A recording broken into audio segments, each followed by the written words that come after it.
and they'll make a small down payment. They'll purchase the system, so they now own the system, and they'll take it home, and then they'll begin making recharges on it. So they'll have to top up their system to get light or power, and each time they make a recharge, the system turns off and then turns on and then turns off when the balance expires. But each time they're making a recharge, they are making a small incremental payment towards the ownership of the system. So typically after anywhere from 1 to 3 years, they'll have made enough payments to purchase the system, at what time the meter unlocks, and so they don't have to make any more payments at all. They own it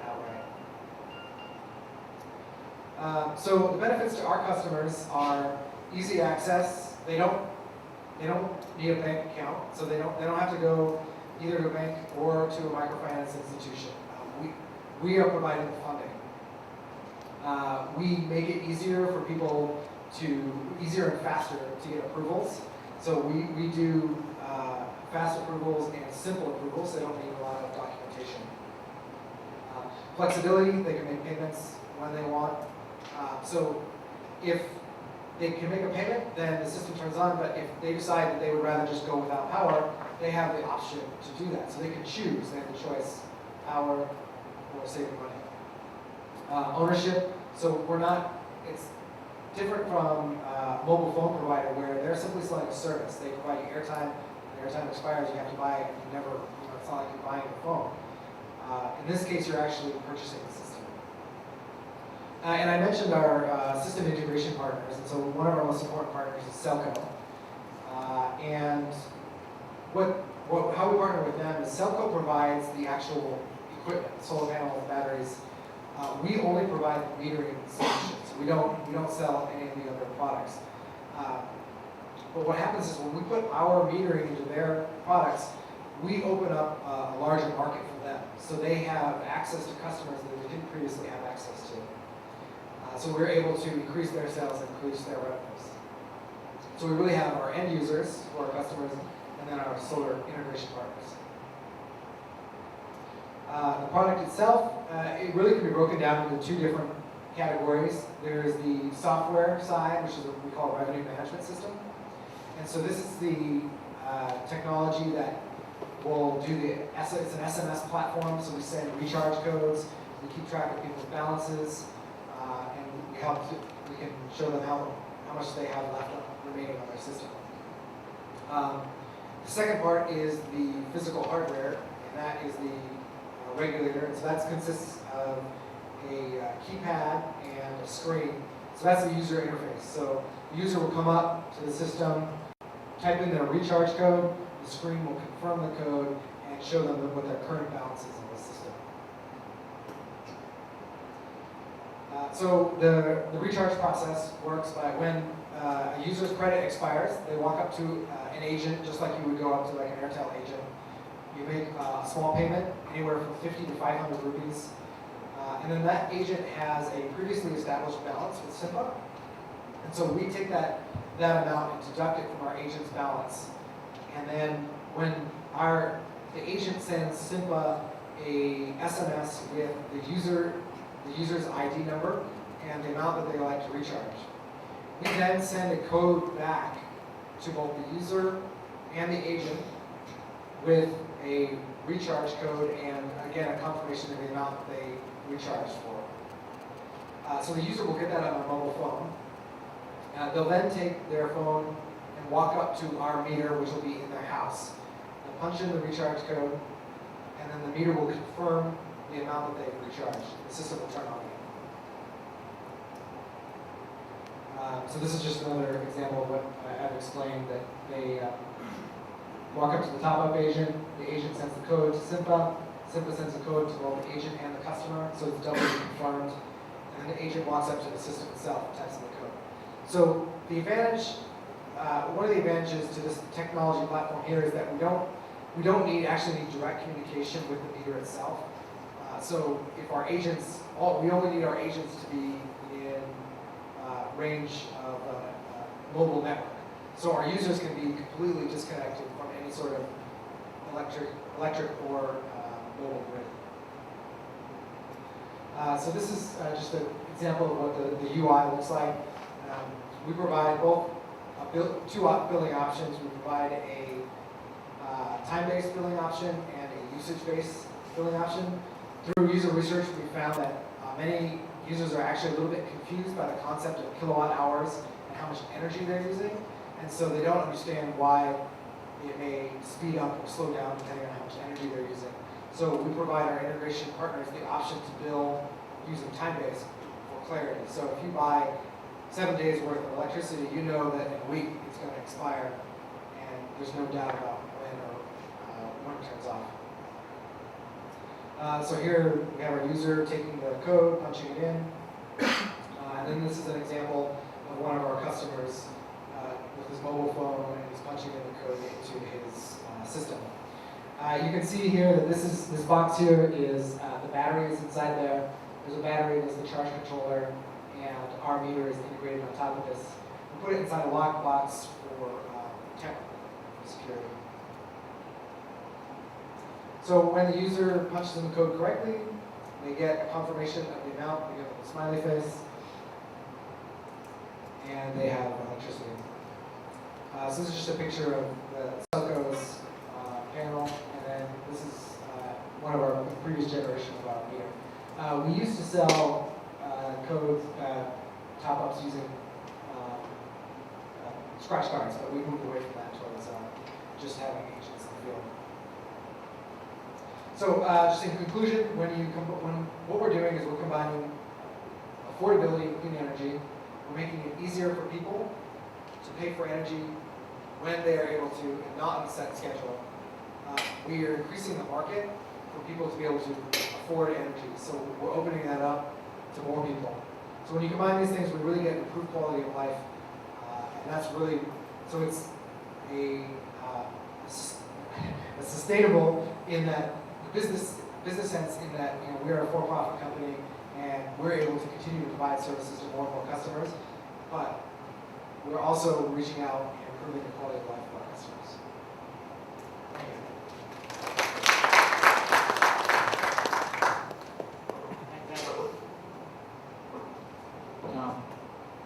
I think the software industry did some innovation in terms of coming up with this software as service, where you have pay per use and pay as you go and all that stuff. You have taken that down to the lowest level, incorporated in a very innovative manner as to how somebody who is not well connected and online could also use the same kind of model.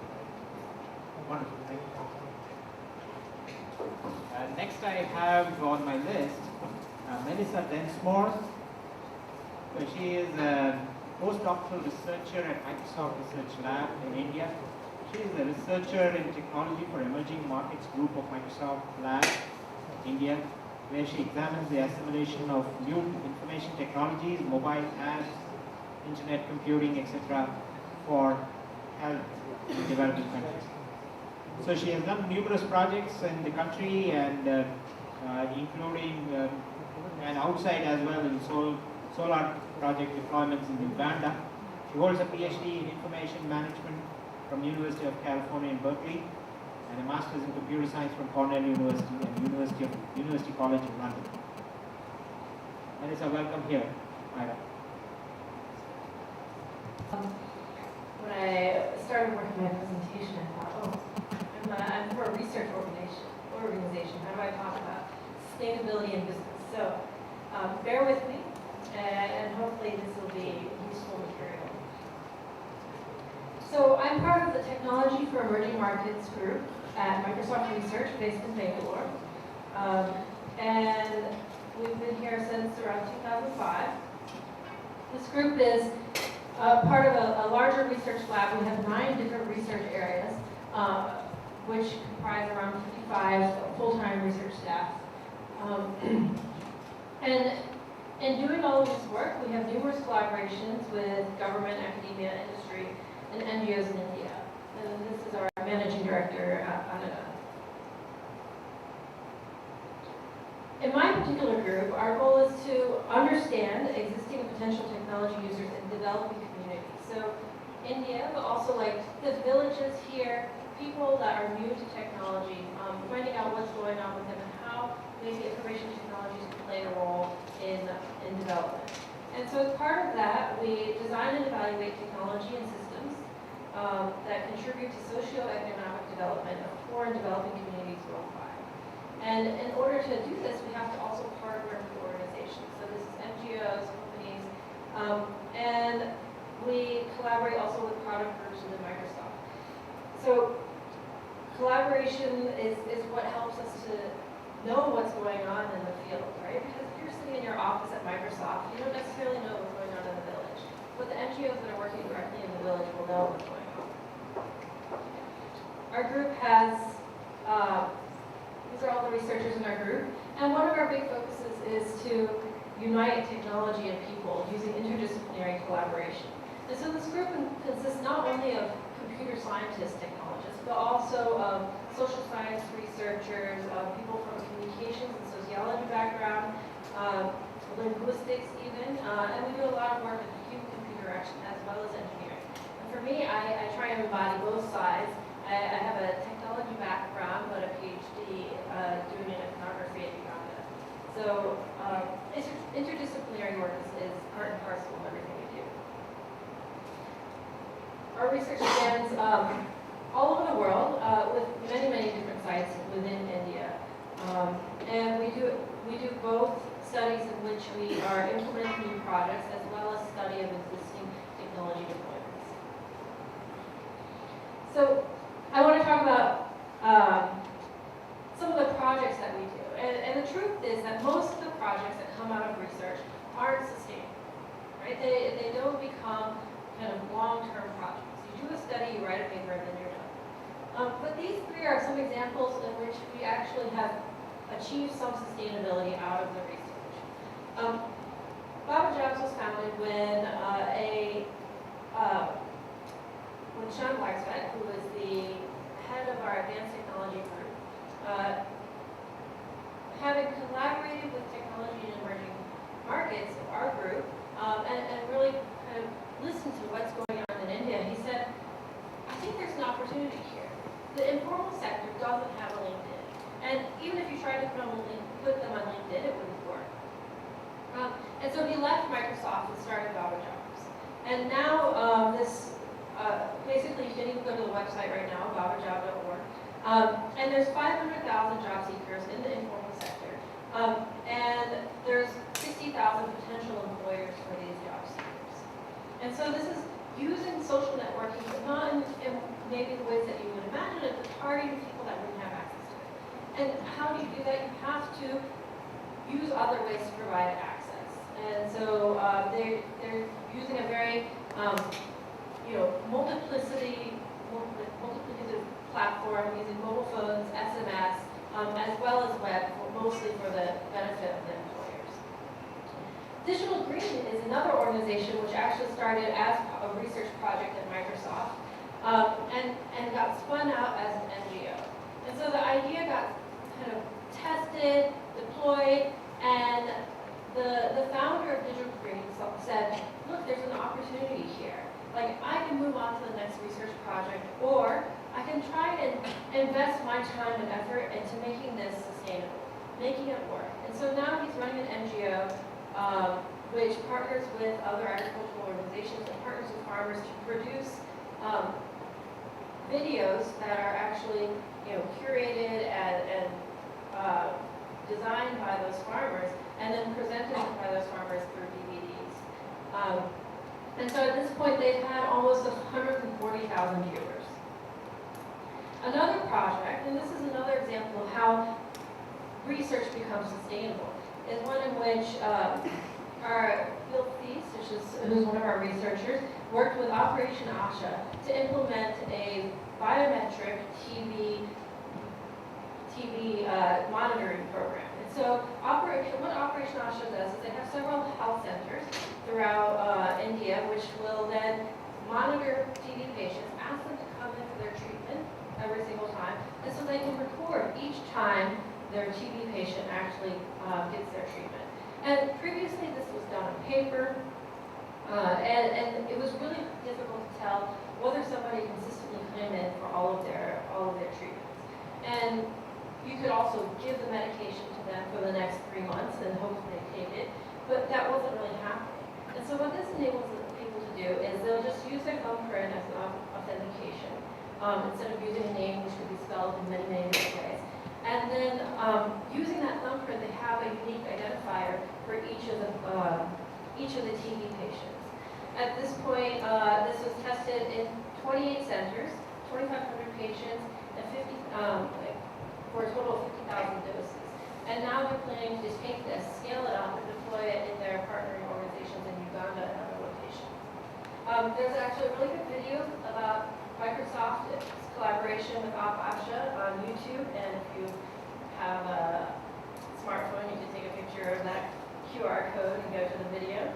And I wanted to take out one quote from that video, and it's that this is Bill Thies talking about what he was doing with this project. And Bill Thies, I have to give you some context, is an engineer, like quintessential technology person, right?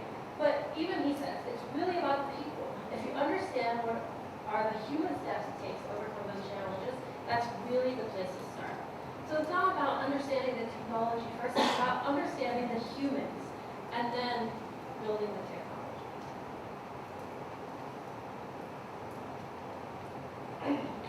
Now I'm going to go into some of the projects that I've personally worked on. And so through the course of this talk, I'm going to give several different cases of projects that we've worked on and what has happened in terms of sustainability. So the Ghana Consultation Network was also the social networking idea.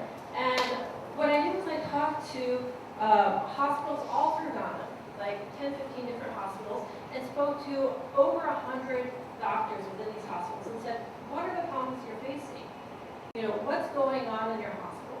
And from there, we realized that one of the biggest problems is an idea of referring patients from hospital to hospital. And so patients get referred to the little slip of paper that has a little scribble on it saying, you know, what happened.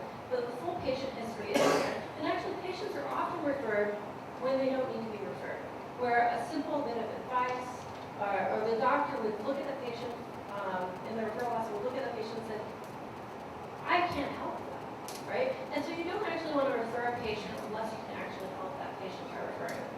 And so we set up a website and said, you know, we're going to have a Facebook for doctors, except because it's patient information, we want it to be enclosed. And doctors can not only refer patients from hospital to hospital, but they can actually ask for advice from their colleagues. Say, I have this patient and these are the conditions. I think it might be this, but I'm not sure. Give me advice on how to approach it. We set this up. We had 125 doctors enrolled. It included both doctors in Ghana as well as some Ghanaian doctors in the US and the UK.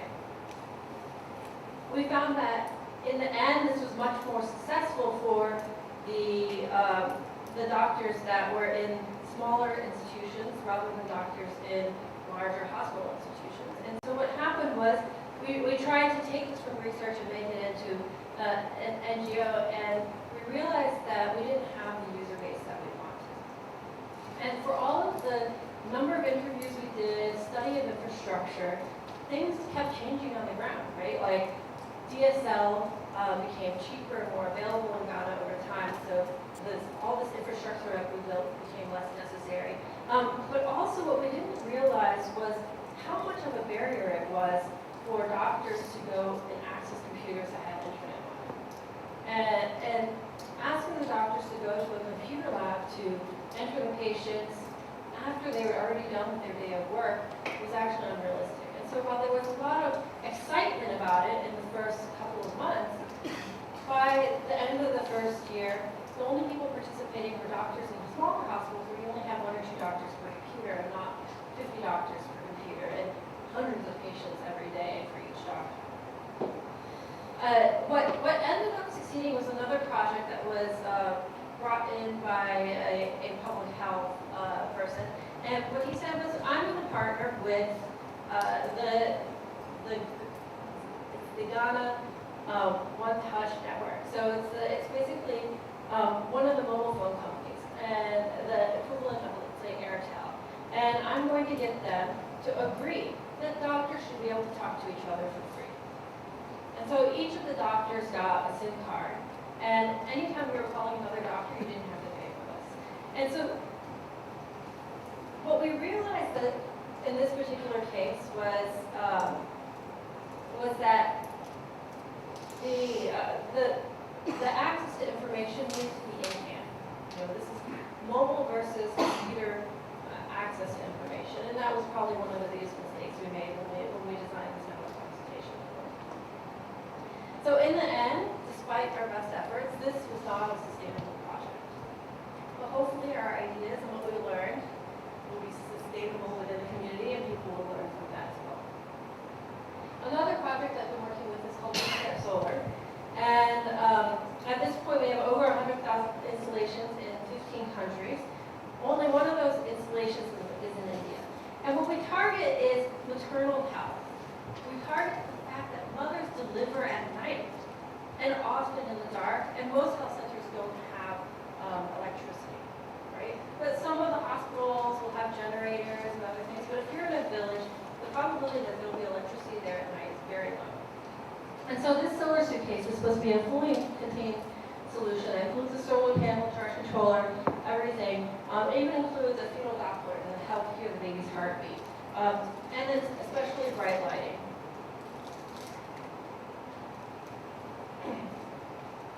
One of the things that we in addition to wanting to deploy these, as many of these as we can in different health centers, we want to understand what is the social impact.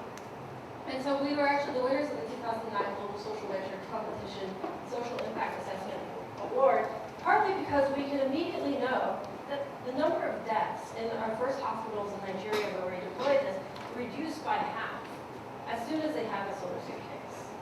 But we found that actually when we carried this to Uganda, the maternal mortality is much lower. It becomes even harder to measure that information. And so what I've been doing with WeCare Solar is helping them in gathering the data so that they can measure the social impact. And so my point is, sustainability is not necessarily just about getting your product out there, but also finding out what is the actual impact to development of the product